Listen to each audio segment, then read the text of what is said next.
صرف نبی اکرم صلی اللہ تعالیٰ علیہ وسلم کی ہی مکہ میں دھوم تھی، بات چل رہی تھی، اور صحابہ اس دن بڑی خوشیوں میں تھے۔ اور میرے عزیزوں، وہ دن بھی کون سا تھا؟ 20 رمضان المبارک کا تھا۔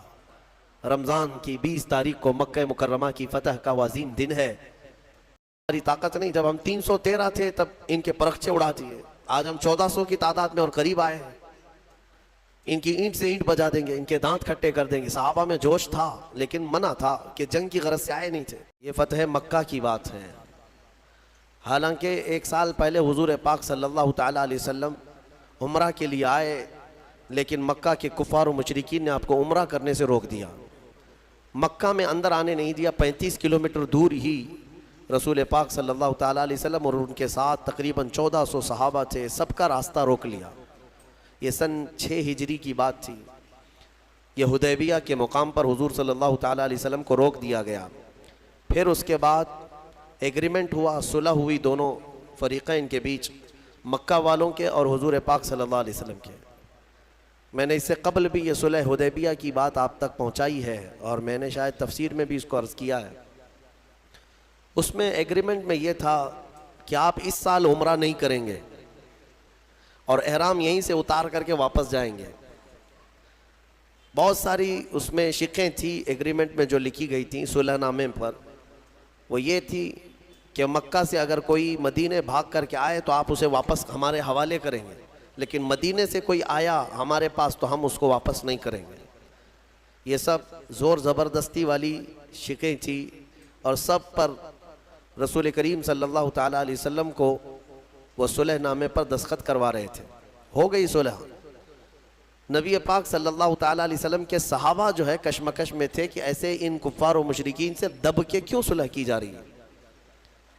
کیا ہماری طاقت نہیں؟ جب ہم 313 تھے تب ان کے پرخچے اڑا دیے، آج ہم 1400 کی تعداد میں اور قریب آئے ہیں، ان کی اینٹ سے اینٹ بجا دیں گے، ان کے دانت کھٹے کر دیں گے۔ صحابہ میں جوش تھا لیکن منع تھا کہ جنگ کی غرض سے آئے نہیں تھے۔ تو جب رسول پاک صلی اللہ تعالیٰ علیہ وسلم واپس جانے لگے مدینہ طیبہ، میرے عزیزوں یہ 6 ہجری کی بات ہے، اللہ تبارک و تعالیٰ نے اپنے حبیب پاک صلی اللہ علیہ وسلم پر یہ سورہ اتاری، سورہ فتح۔ اے محبوب، ہم نے آپ کو روشن فتح عطا فرمائی، جبکہ بظاہر وہاں کیا لگ رہا تھا؟ صلح۔ دب کر کے صلح ہوئی، عمرہ کرنے نہیں دیے، مکہ جانے نہیں دیے، بیچ راستے سے واپس بھیج دیے، اور قرآن کہہ رہا ہے محبوب ہم نے آپ کو روشن فتح عطا کی۔ یہ کون سی فتح ہے؟ وہی 1 سال بعد ہونے والی فتح کی بشارت پہلے ہی میرے رب نے رسول کو عطا فرمائی تھی۔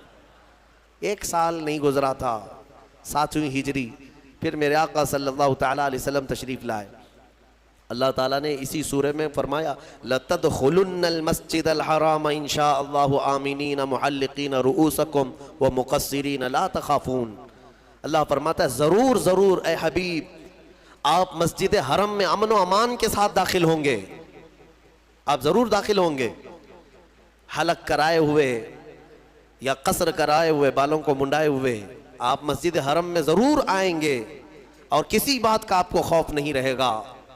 یہ پہلے ہی اللہ تبارک و تعالیٰ نے فرمایا، جبکہ حالات کیسے تھے؟ کفار مکہ تنے ہوئے تھے، کوئی قریب آنے نہیں دیتا، لیکن میرے مولا نے وعدہ فرمایا کہ ضرور آپ مسجد حرم میں داخل ہوں گے امن و امان کے ساتھ، اور اللہ نے اپنا وعدہ سچ کر دکھایا۔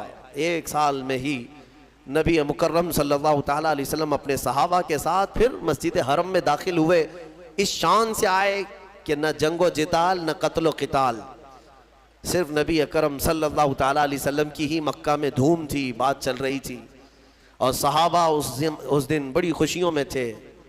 اور میرے عزیزوں وہ دن بھی کون سا تھا؟ 20 رمضان المبارک کا تھا۔ رمضان کی 20 تاریخ کو مکہ مکرمہ کی فتح کا وہ عظیم دن ہے۔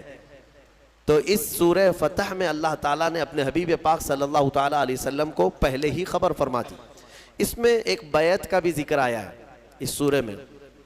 اللہ تعالیٰ فرماتا ہے لَقَدْ رَضِيَ اللَّهُ عَنِ الْمُؤْمِنِينَ إِذْ يُبَايِعُونَكَ تَحْتَ الشَّجَرَةِ۔ ہوا کیا تھا؟ ایک درخت کے نیچے حضور پاک صلی اللہ علیہ وسلم نے سارے صحابہ سے بیعت لیا۔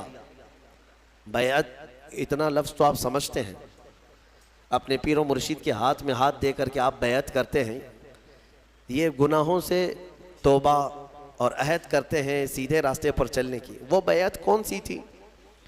نبی پاک صلی اللہ تعالیٰ علیہ وسلم نے صحابہ کو جو جمع کیا تھا وہ کس بات پر ہوا؟ یہ تھا کہ حدیبیہ کے مقام پر جب حضور اور صحابہ جمع تھے تو میرے آقا صلی اللہ علیہ وسلم نے حضرت عثمان غنی کو، عثمان ابن عفان رضی اللہ تعالیٰ عنہ، قاصد بنا کر مکہ بھیجا، کیونکہ آپ مکہ والوں میں بڑے ہی عزت دار مانے جاتے، آپ اشراف میں سے تھے، آپ کے ساتھ کوئی برا کرتا نہیں، تو آپ کو بھیجا گیا تھا کہ آپ جائیں مکہ کے احوال دیکھ کر کے آئیں، وہاں وہ لوگ کیا کیا میٹنگیں کر چکے ہیں یا کیا حالات ہیں۔ حضرت عثمان غنی بھی احرام کی حالت میں تھے، حضور کے ساتھ آئے ہیں مدینے سے چل کر مکہ تک، حدیبیہ تک۔ حضور کے حکم پر وہ مکہ اکیلے گئے، جب مکہ میں داخل ہوئے تو مکہ والوں نے آپ کو نہیں روکا۔ حضرت عثمان کی اپنی ایک عزت تھی، پورے مکہ میں آپ کا ایک اثر و رسوخ بھی تھا، آپ کو کسی نے کچھ نہیں کیا۔ آپ حالات دیکھنے کے لیے مکہ گئے، حرم شریف کے قریب گئے تو وہاں کے جو بڑے بڑے سردار تھے قریش کے اور جو دشمن تھے، ان سبوں نے کہا عثمان ہم تمہاری بڑی عزت کرتے ہیں پہلے سے بھی، اب تم آئے ہو احرام کی حالت میں تو ہم صرف تمہیں اجازت دیتے ہیں تم اپنا طواف کر لو اور چلے جاؤ، تم کعبے کا طواف کر لو اور چلے جاؤ۔ حضرت عثمان غنی مسجد حرم کے باہر کھڑے رہے، کہا قسم رب ذوالجلال کی موت آئے گی بغیر نبی کے طواف نہیں کروں گا، حضور پاک صلی اللہ تعالیٰ علیہ وسلم کے بغیر میں طواف نہیں کروں۔ وہاں تک احرام کی حالت میں جا کر کے بھی طواف کیے بغیر واپس آئے۔ ابھی ہوا یہ کہ ان کی بحث چل رہی تھی مکہ والوں کے ساتھ، کسی نے یہ افواہ اڑا دی، افواہ اڑائی کہ عثمان ابن عفان کا قتل ہو گیا۔ تو یہاں پر صحابہ کرام میں بھی یہ بات پھیل گئی، کیونکہ قاصد کو، ترجمان کو، ایمبیسیڈر کو مارنا بہت بڑا جرم پہلے بھی تھا آج بھی ہے، قاصد کو نہیں مارا جا سکتا۔ تو حضور پاک صلی اللہ علیہ وسلم کی طرف سے وہ قاصد تھے، اور یہاں صحابہ میں یہ سب افواہ پھیل گئی کہ حضرت عثمان ابن عفان کا قتل ہو گیا، قتل ہو گیا۔ سب جمع ہو گئے، عرض کرنے لگے یا رسول اللہ اب جنگ تو ضروری ہے، قاصد کو انہوں نے مارا ہے۔ نبی پاک صلی اللہ تعالیٰ علیہ وسلم وہ غیب داں نبی ہر بات کو جانتے تھے۔ اب صحابہ اکرام میں یہ جو سراسیمگی تھی، بے چینی تھی، اس کے بعد حضور پاک صلی اللہ علیہ وسلم نے سب کو ایک درخت کے نیچے جمع کیا۔ اسی درخت کا ذکر یہ آج کی سورہ میں آیا ہے۔ وہ حدیبیہ کے مقام پر ایک درخت تھا، اس درخت کے نیچے سارے صحابہ کو جمع کیا اور بیعت لیا۔ بیعت لیا کس بات پر؟ سارے صحابہ سے اس بات پر عہد لیا، کیا تم اس بات پر ایمان رکھتے ہو کہ اللہ کے سوا کوئی معبود نہیں اور محمد صلی اللہ علیہ وسلم اللہ کے آخری رسول ہیں، اور تم اسلام پر ہمیشہ ڈٹے رہو گے، جمے رہو گے، چاہے جو بھی مصیبت آئے۔ ان تمام باتوں پر صحابہ کرام نے وہاں پر حضور کے ہاتھ میں ہاتھ دے کر کے بیعت کیا۔ وہ پوری بیعت کو بیعت رضوان کہتے ہیں، بیعت رضوان۔ کیوں؟ رضوان کا مطلب ہوتا ہے رضامندی والی چیز، جس چیز سے راضی ہو جائے اس کو رضوان۔ اب اس بیعت کو بیعت رضوان اس لیے کہتے ہیں کہ قرآن میں اللہ نے اس بیعت کا ذکر فرماتے ہوئے ارشاد فرماتا ہے لَقَدْ رَضِيَ اللَّهُ عَنِ الْمُؤْمِنِينَ اِذْ يُبَايِعُونَكَ تَحْتَ الشَّجَرَةِ، تحقیق کہ اللہ ان مومنوں سے راضی ہو گیا جو درخت کے نیچے آپ کے ہاتھ میں بیعت کر رہے تھے، ان صحابہ سے اللہ راضی ہے۔ تو بیعت رضوان میں جتنے صحابہ تھے ان کی سند آ گئی قرآن میں کہ اللہ ان سے راضی ہے، اللہ ان سب سے راضی، یہ بیعت رضوان کہلاتی۔ اب یہاں پر ایک بات اور بھی بتا دیتا ہوں، حضور پاک صلی اللہ تعالیٰ علیہ وسلم نے سارے صحابہ سے بیعت تو لیا، عثمان غنی نہیں تھے وہاں پر، وہ مکہ میں تھے۔ اب یہاں افواہ تو اڑی تھی کہ عثمان ابن عفان کا کیا ہوا ہے؟ قتل ہو گیا ہے، قتل ہو گیا ہے۔ لیکن سارے صحابہ جب بیعت سے فارغ ہوئے تو سنو میرے آقا صلی اللہ علیہ وسلم کیا فرماتے ہیں، ارشاد فرماتے ہیں یہ میرا ہاتھ، اور اپنا بایاں ہاتھ نکال کر فرماتے ہیں یہ عثمان کا ہاتھ، اور عثمان کی طرف سے میں خود اپنے ہاتھ پر بیعت کرتا ہوں۔ اس کا مطلب یہ ہے کہ وہ غیب داں رسول پاک صلی اللہ تعالیٰ علیہ وسلم جانتے تھے کہ عثمان ابن عفان کا قتل نہیں ہوا، وہ عنقریب آنے والے۔ پھر صحابہ نے دیکھا کہ حضرت عثمان غنی صحیح سلامت احرام کی حالت میں واپس آئے، پھر اس کے بعد آنے کے بعد پھر انہوں نے حضرت عثمان غنی نے اپنا ہاتھ پھر حضور کے ہاتھ میں دے کر بیعت کیا۔ لیکن یہ فضیلت حضرت عثمان غنی کی ہے کہ حضور پاک صلی اللہ علیہ وسلم نے اپنے بائیں ہاتھ کو عثمان کا ہاتھ قرار دیا، عثمان ابن عفان کا ہاتھ قرار دیا۔ اور حضرت عثمان غنی رضی اللہ تعالیٰ عنہ کے متعلق یہ بات بھی ملتی ہے کہ آپ نے جب رسول کریم صلی اللہ علیہ وسلم کے ہاتھ میں ہاتھ دے کر کے بیعت کیا تو اس کے بعد وہ اپنے ہاتھ کی اتنی حفاظت کرتے تھے کہ پوری زندگی بھر حضرت عثمان غنی نے اس ہاتھ کو کبھی اپنی شرمگاہ کے قریب تک نہیں کیا۔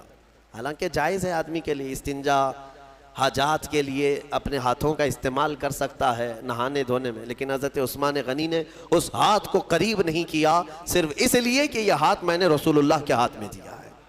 یہ ادب صحابہ سے ہی ملے گا تمہیں، یہ ادب جو ہے یہ صحابہ سے ہی ملے گا۔ عزیزان گرامی، اس سورہ فتح میں اللہ تعالیٰ نے آخری آیت میں ارشاد فرمایا محمد الرسول اللہ، محمد اللہ کے رسول ہیں، والذین معہ، اور جو ان کے ساتھ ہیں۔ کون ہیں وہ؟ صحابہ اکرام۔ ان کی صفات اللہ تعالیٰ کیسے بیان کر رہا ہے؟ کون لوگ ہیں وہ جو ان کے ساتھ ہیں؟ اور ان کے ساتھ جو ہیں اشداء علی الکفار، کافروں پر بہت سخت ہیں، بھاری ہیں، رحماء بینہم، اور آپس میں بڑے نرم دل ہیں۔ مومنین کے لیے وہ نرم دل ہیں، دشمنوں کے لیے بھاری ہیں۔ تراہم رکعا سجدا، اللہ فرماتا ہے تم ان کو دیکھو گے ہمیشہ رکوع سجدے میں ملیں گے۔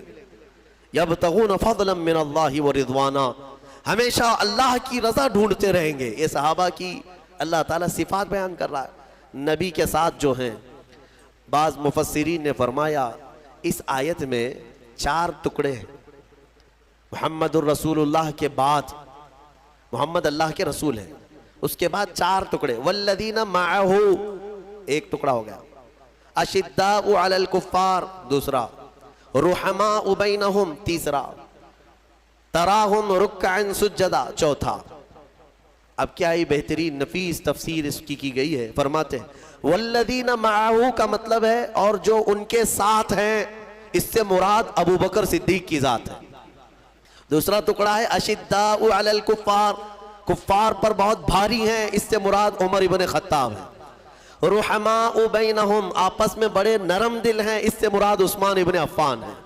تراہم رکعا سجدا، تم انہیں ہمیشہ رکوع سجدے میں دیکھو گے، اس سے مراد حیدر کرار کی ذات۔ والذین یبتغون فضلا من اللہ ورضوانا، اور فرمایا اللہ، اور وہ ہمیشہ اللہ کی رضا ڈھونڈتے رہتے ہیں، اس سے مراد سارے صحابہ کی ذات ہے۔